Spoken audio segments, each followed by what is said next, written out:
Hello and welcome back to our channel guys. And today we are breaking down an epic clash in the Champions League final of Real Madrid versus Borussia Dortmund.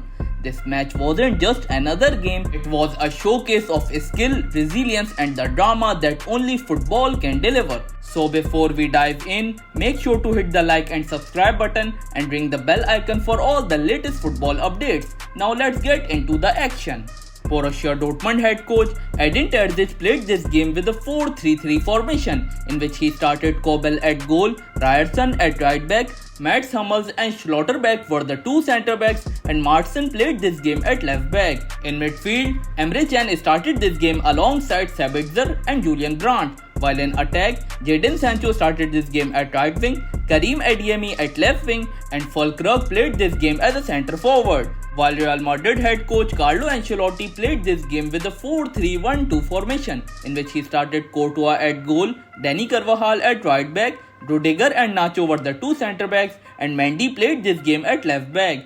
Eduardo Camavinga played this game alongside Fede Valverde and Toni Kroos as a central midfielder. Jude Bellingham played this game as a central attacking midfielder and Vinicius Jr. played this game alongside Rodrigo as a centre forward. So guys, in a match that highlighted why Real Madrid is synonymous with Champions League success, they once again proved their dominance by securing their 15th European Cup, La Decimoquinta. Borussia Dortmund brought the spirit and determination of the underdog, creating numerous chances in the first half, but their failure to capitalize on those opportunities ultimately cost them dearly. The first half was a spectacle of missed chances for Dortmund, with Karim Adeyemi and Nicolas Füllkrug both coming agonizingly close but failing to convert. The turning point came in the second half as Madrid stabilized and started to impose their game. Dani Carvajal broke the deadlock with a deft flick from a Toni Kroos corner, a goal that seemed to shatter Dortmund's resolve. Real Madrid, buoyed by this breakthrough, pressed forward relentlessly. Jude Bellingham then capitalized on a critical error from Dortmund's Jan Martin, setting up Vinicius Jr. for a clinical finish that put Madrid firmly in control. The significance of this victory cannot be overstated. It marked Carlo Ancelotti's record 5th Champions League title as a manager and the 6th for the players like Carvajal, Nacho, Kroos and Luka Modric, equaling the legendary Paco Gento's record. The contrast between the two teams were stark even before the kick-off. Borussia Dortmund's fans were a sea of noise and energy, while the Madrid stars exuded a calm confidence, well versed in the grandeur of such occasion. Borussia Dortmund dominated the early exchanges driven by their passionate supporters. They pressed high, won duels and created clear-cut chances, but the finishing touch eluded them. Adeyemi, spooked by the imposing Thibaut Courtois, squandered a one-on-one and Füllkrug saw his effort denied by the post.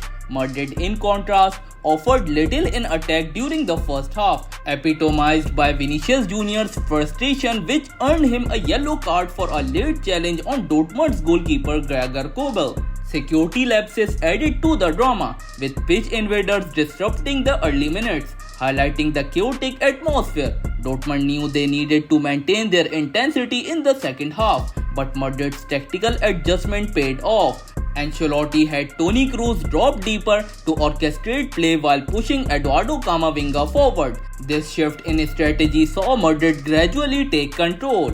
As the second half progressed, Real Madrid's quality began to shine through. Toni Kroos forced a save from Kobel with a curling free kick, and from the resulting corner, Carvajal's header went close. Dortmund's defense, which had held firm, started to show cracks. Vinicius Jr., having a subdued first half, turned up the heat with his skillful play, including a dazzling nutmeg on Julian Ryerson.